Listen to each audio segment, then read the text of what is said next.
নমস্কার, আমি অর্পিতা ব্লিচপুর থেকে সকলকে স্বাগত জানাই। আজকে আমি আপনাদের সঙ্গে শেয়ার করব লাউয়ের শরবত। একটা ছোট সাইজের লাউ নিয়েছি দেখুন, আর লাউটা একদম কচি। এবারে লাউয়ের খোসাটাকে ছাড়িয়ে নিতে হবে। লাউয়ের দেখুন পেছনের দিকটা আর আগের দিকটা কেটে বাদ দিয়ে দিচ্ছি। এবারে মাঝে মাঝে কেটে নিচ্ছি। লাউটাকে মাঝে মাঝে কেটে নিয়েছি। লাউয়ের খোসাটা ছাড়িয়ে নিচ্ছি। আমি বটি দিয়ে লাউয়ের খোসাটা ছাড়িয়ে নিচ্ছি। লাউটা কিন্তু আমি এখনও ধুইনি, খোসাটা ছাড়িয়ে নেব, তারপরে লাউটা ধুয়ে নেব।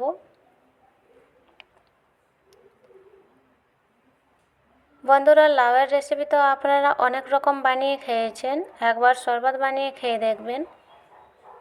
আর এই শরবতটা যদি একবার বানিয়ে খান তাহলে বারবার এই গরমের সময় বানিয়ে খাবেন। আর এই শরবতটা সকালে খালি পেটেও খাওয়া যায়।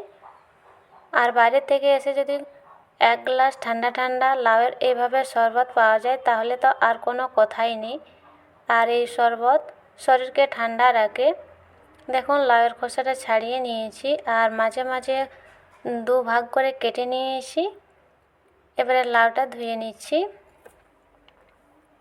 হাত দিয়ে একটু ঘষে ঘষে লাউটা ধুয়ে নেব।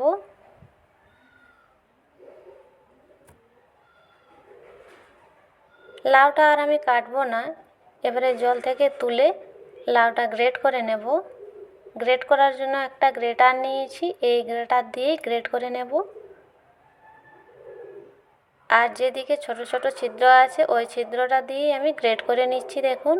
আর একদম মিহি করে গ্রেট করে নিতে হবে।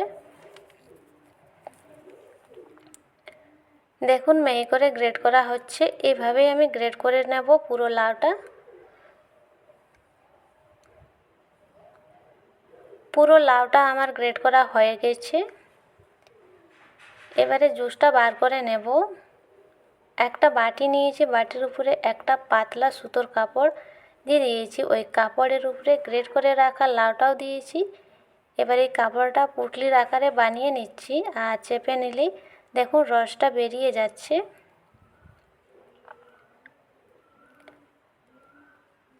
এইভাবে চেপে চেপে রসটাকে বার করে নিতে হবে।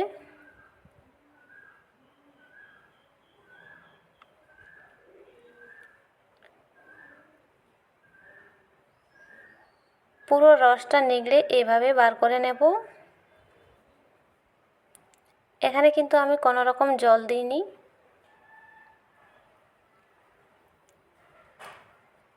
রসটা বার করে নিয়েছি। এবারে ঠান্ডা জল দিয়ে দিচ্ছি 1 গ্লাসের মতো। দিয়ে দিচ্ছি স্বাদ মতো বিট নুন। আর এই বিট নুন দিলে শরবতটা খেতে ভালো লাগে। এখানে কিন্তু আমি আর সাদা নুন দেব না। দিয়ে দিচ্ছি লেবুর রস। এখানে আমি একটা লেবু ব্যবহার করেছি। আর এই শরবতটা আমি 2 গ্লাসের মতো বানাচ্ছি। দিয়ে দেবো চিনি। 2 চামচ চিনি দিচ্ছি মোটা দানার, সেই জন্য আর চিনিটা লাগবে না।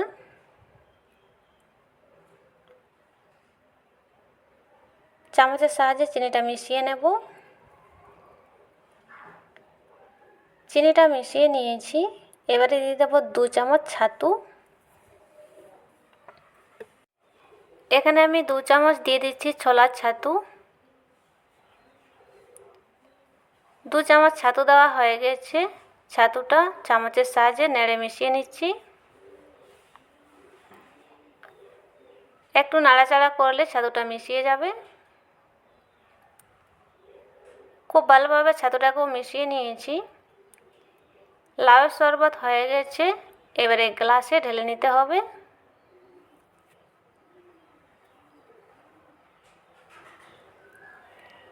খুবই উপকারিতা লাউয়ের শরবত হয়ে গেছে। এবারে গ্লাসে ঢেলে নিচ্ছি।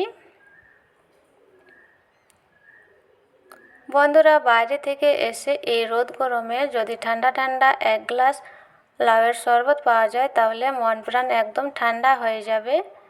আর একবার বানিয়ে খেলে বারবার বানিয়ে খেতে ইচ্ছে করবে, এতটাই টেস্টি হয় এই শরবতটা।